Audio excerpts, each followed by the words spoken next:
Another key question is we're often asked, how do we help customers succeed with this new technology? And it's a two-pronged answer. One is by partnering with great local teammates, like the team here at ADIA. And another big piece of it is this application support that we provide every step of the way with our customers.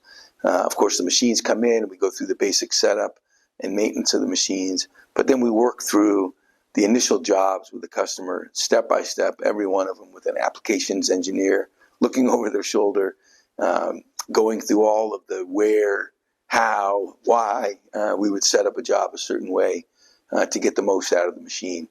And that's with job setup, that's with operating the machine and the post-processing as well. Really taking the customer by the hand and with working with our partners to make sure everybody's looped into what the goals are, what the success criteria are, and then just monitoring carefully to do all we can to achieve those.